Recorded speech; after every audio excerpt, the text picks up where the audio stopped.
The message came without ceremony, just a calendar invite dropped into my inbox at 7:58 a.m. Subject, executive briefing, location 27th floor East Conference Room.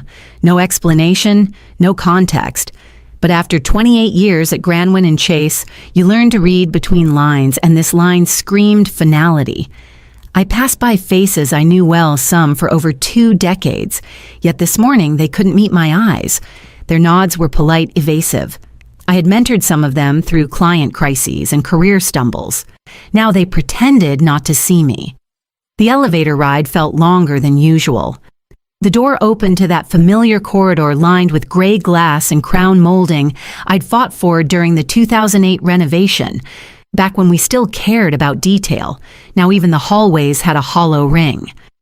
Inside the room, the seating arrangement said everything. Silas Breen, the firm's freshly anointed COO, sat flanked by HR's director, someone named Blythe I barely knew. Silas stood as I entered, buttoning his jacket with a smile so measured it felt like plastic. "Callista," he said, gesturing toward the seat across from him. "Thanks for coming on short notice." I sat without answering. "We'll be brief." He continued, folding his hands. "As part of our strategic realignment, the board has decided to eliminate certain legacy roles. Unfortunately, your position falls under that classification." I blinked once. Just like that, Silas tilted his head with mock sympathy. "It's not a reflection of your work. It's about direction, scale, efficiency. The future." Blythe slid a folder toward me like it was a menu. "Severance terms, non-compete clauses, exit checklist. We'll need your badge and company devices by noon," she said, her voice oddly cheerful. I stood slowly, tucking the folder under my arm. I didn't ask questions, didn't beg.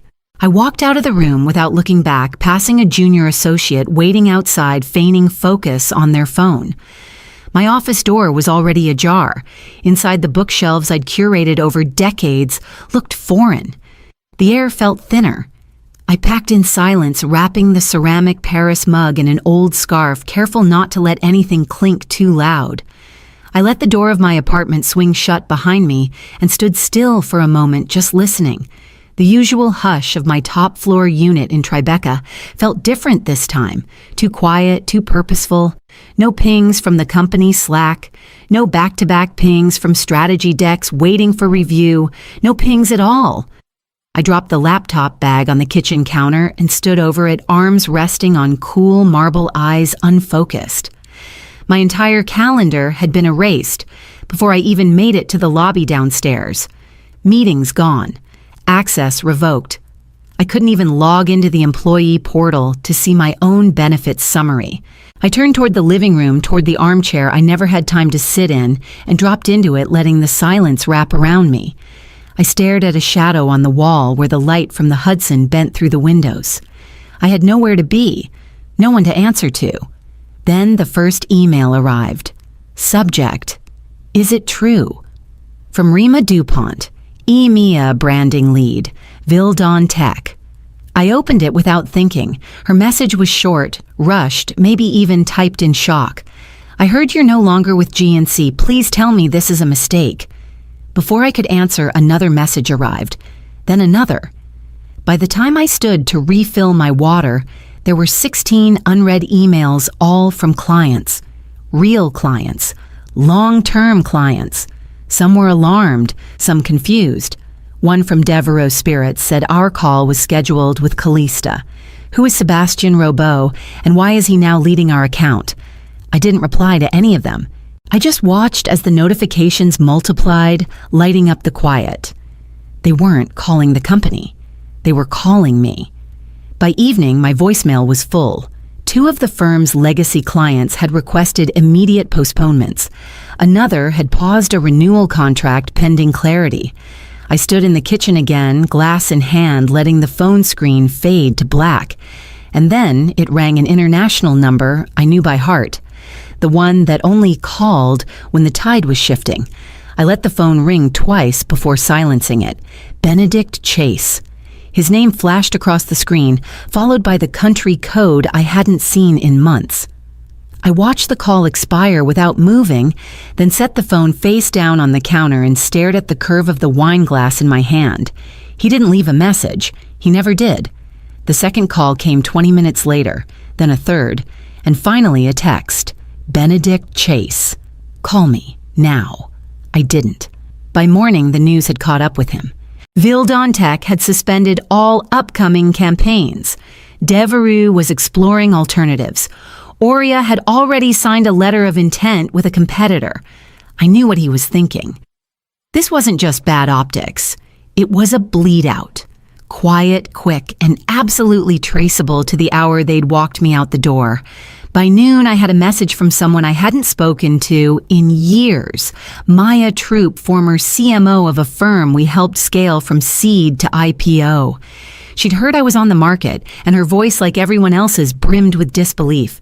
They weren't just surprised I was gone. They were disturbed that it happened at all.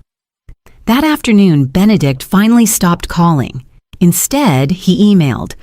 Short, strained. Subject: let's talk. I didn't authorize this. I need to know what happened. Please, when you're ready. It was the first time I'd ever seen him use the word please. I thought about replying. I even drafted a message. Then I closed the window and sat back in the chair. The damage wasn't mine to explain. Somewhere in Manhattan, Benedict was scrambling running postmortems with board members trying to unwind the optics spinning silos into strategy. But there were no more memos that could contain this. Clients were leaving because they trusted me, not a logo. And that kind of trust doesn't reappear in a PowerPoint deck. I knew he'd come in person next. He'd want to salvage what was left. But I also knew he wouldn't find it where he left it. The first offer came 2 days later, an encrypted PDF forwarded by a recruiter I hadn't worked with in over a decade. I opened it expecting a standard invitation to discuss future alignment. What I found instead was a fully developed role salary already doubled from what I'd been earning, and a note scribbled in the margin, "They want you. Not your resume. You." I didn't answer right away. By the end of the week, 3 more followed, all from firms I knew by reputation, tight-knit, global, calculated.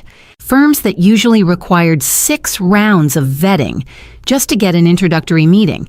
This time, they skipped the courtship entirely.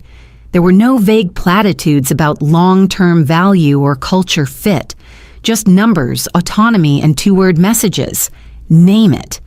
Every offer mentioned one thing in particular: my clients. Not former clients, mine. They weren't even pretending it was about titles or hierarchy. They wanted the weight I carried, the names I could bring, the credibility they couldn't fabricate. One of the recruiters, Lorraine Pell Sharp, as ever, put it plainly during our call. "You're not a candidate, Callista. You're a strategy." I let the words hang there. Because she was right. They weren't hiring me to join them. They were asking me to anchor something of their own. And I could feel it building momentum I hadn't even asked for, the kind that doesn't need permission. That night, I stood by the window with a stack of folders in my hands, each thicker than the last. Not one of them said return or repair. They all pointed forward, but I didn't move. Not yet. Because as flattering as the numbers were, none of these offers answered the question that had started to hum under my skin since the moment I'd been cut loose. If I was the thing they underestimated, what else had they failed to see? And if I had that kind of gravity, what would it look like if I pulled the center of power somewhere entirely new? The rooftop at Thorne & Marrow's Soho office was quieter than I expected. No photographers, no showboating, just raw wood tables, planters full of lavender, and a skyline that didn't need permission to dominate the room. I sat across from Cass Marrow, co-founder and strategist, a woman with a voice like velvet and a gaze like steel. She didn't waste time with pleasantries, so she said, folding her hands, "Let's talk about what you want." I didn't bring a resume. I didn't list metrics or awards. Instead, I slid a single-page brief across the table. Her eyes scanned it quickly, then again more slowly. "You want us to acquire your former employer's East Coast unit?" she asked. Brows lifted. "No," I said. I want you to acquire the asset they're too arrogant to realize they're losing. Not the brand, not the bureaucracy, the part that's bleeding value and still salvageable. She set the page down carefully. You want to lead integration. As a partner. Not an employee. I want full autonomy over client strategy, staffing, and cultural reset. No strings to their board. And I want this positioned as a restoration, not a hostile takeover. Cass leaned back, studying me. You're not interested in revenge? No, I said. I'm interested in impact. You know as well as I do, reputation doesn't pivot on logos. It pivots on trust. They broke it. I can get it back. She stayed quiet. A wind moved through the space, lifting the corner of the proposal. Would you be bringing clients? She asked finally. They're already circling. And your team, some of them are waiting. The ones who haven't quit yet. The ones who want to build something better. She picked up the paper again, tapping it once with a manicured nail. We'd need to move fast. I already have 2 private equity firms who'd co-finance the deal, I said, keeping my voice level. We won't need to go public. Cass smiled. Not wide, not warm, just enough to tell me she hadn't expected to be impressed, and now she was recalibrating. She stood offering her hand. Let's make something worth staying for. And just like that, the first stone was set. The announcement came on a Monday morning. A short press release from Thorne & Marrow confirmed the acquisition of Granwin & Chase's East Coast operations, citing strategic integration to restore client confidence and cultural continuity. No names, no fireworks. But inside the firm, the impact was immediate. Silas Breen was gone before noon. His departure wasn't addressed directly, just a silent update to the leadership directory and an empty office with the blinds drawn. No farewell email. No forwarded calls. I arrived that afternoon, stepping through the glass doors I once called home. No badge this time, no assistant trailing behind me, just me and the knowledge that the air had shifted. People noticed. I caught the looks from staff in the lobby, the elevator, the hallway. Some stared outright. Others glanced quickly and looked away. There was no resentment in their faces, just confusion, recognition, and maybe something close to hope. My nameplate wasn't back on the door. It never would be. I wasn't here to pick up where I left off. I was here to redirect the current entirely. In the boardroom, a few senior partners waited in stiff silence. One of them, a man who hadn't looked me in the eye since the restructure, offered a quiet welcome back. I didn't correct him, but I didn't return the smile either. I opened the meeting with numbers. Client losses, churn rates, reputational decline. Then I laid out the next phase, stabilization through leadership accountability, client outreach, and cultural repair. No jargon, no synergy, just truth. When I finished, no one clapped. That wasn't the point. They listened. They took notes. They nodded when I said that silence had cost them more than inefficiency ever could. Benedict wasn't there. Not yet. But he would be soon. He'd come with questions, with confusion, maybe even with regret. And when he did, I'd be waiting not in a chair across the desk, but in the seat of power they had assumed I'd never occupy again. The company-wide meeting had been called under Benedict's name, though the room knew better than to expect clarity from him alone. The invitation said strategic alignment, which was just coded language for damage control. I arrived 10 minutes early and waited behind the frosted glass wall outside the main atrium, listening to the quiet murmur of staff finding seats, flipping notepads, adjusting their lanyards like armor.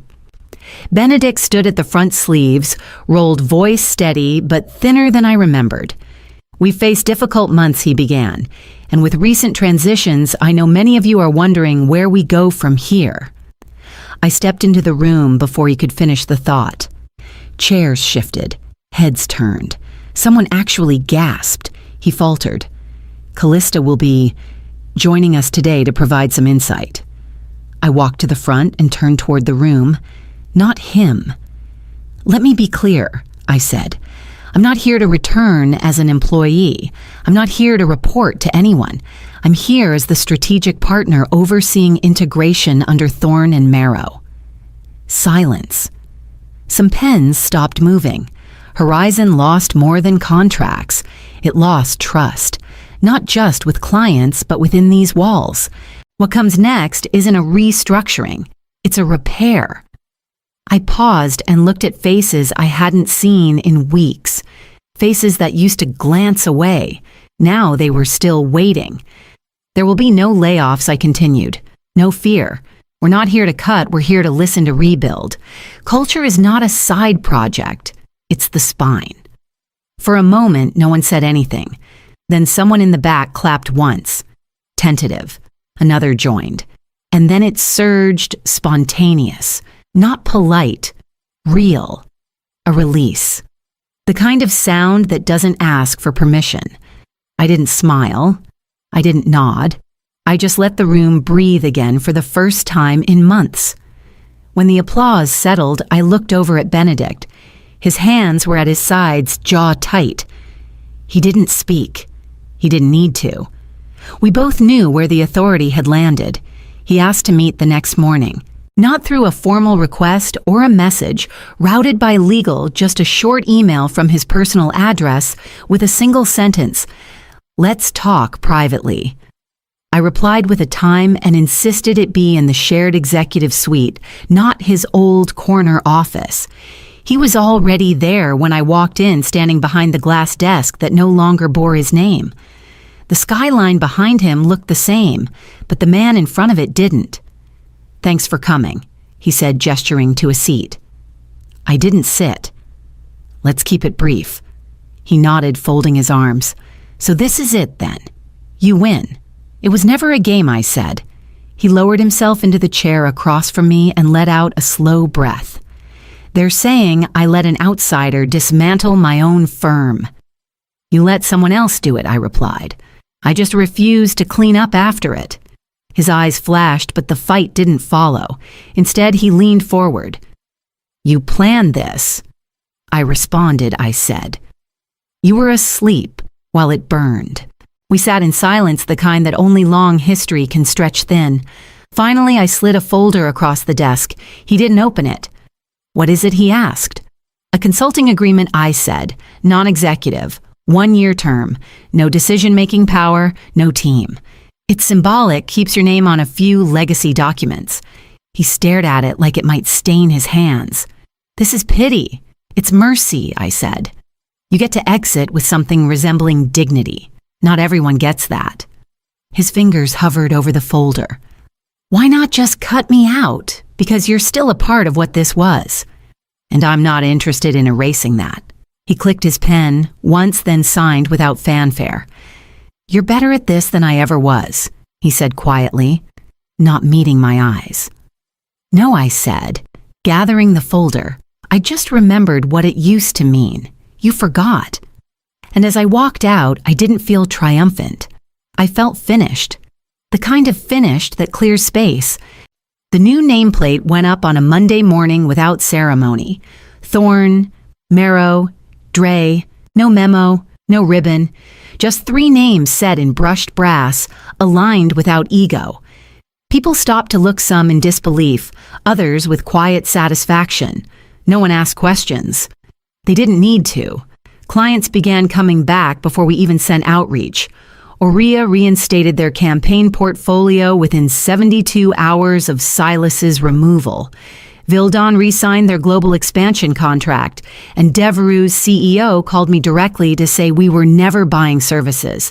We were buying you. The numbers started climbing, but that wasn't what shifted the air. What changed first was the rhythm, how people greeted each other in the halls again, how meetings felt less like defenses and more like collaborations. There was laughter in the copy room. Someone brought in fresh bagels and didn't send a calendar invite about it. I walked the floors every morning without a title pinned to my chest, just presence. I sat with junior strategists over cold brew, asked them what wasn't working, and actually listened. I didn't run town halls, I let teams run their own, and I showed up in the back, took notes, and stayed quiet unless asked. People noticed. And when they asked how I'd do things differently if I could start from scratch, I didn't hesitate. We already did, I told them. This is the scratch. I mentored 2 new division leads by spring, not because I had to, but because I wanted to. I saw in them a version of myself I hadn't visited in years, curious, unguarded, unproven. Only now I wasn't watching from below. I was steady above, not pushing, just anchoring. No more urgent need to be right. No more pressure to justify my seat. Just impact. Quiet, earned, and shared. 6 months in, we were healthier than we'd been in a decade. Not because we'd grown fast, but because we'd grown deliberately. Not through control, but through clarity. And as I looked across the floor from the open mezzanine that used to belong to Benedict, I saw the truth he never could power doesn't reside in hierarchy. It lives in trust. And trust had finally come home. I read the final draft of the vision statement aloud in the quiet of my office, the late afternoon light bending through the floor-to-ceiling glass like a curtain drawn just for me. The phrasing had been refined, sharpened, argued over, but the last line remained untouched from the very first draft. We lead through relationships, not titles. Through trust, not fear. I let the words settle, then signed the bottom of the document. It would hang in the lobby next week beside the new mission statement and beneath the new name.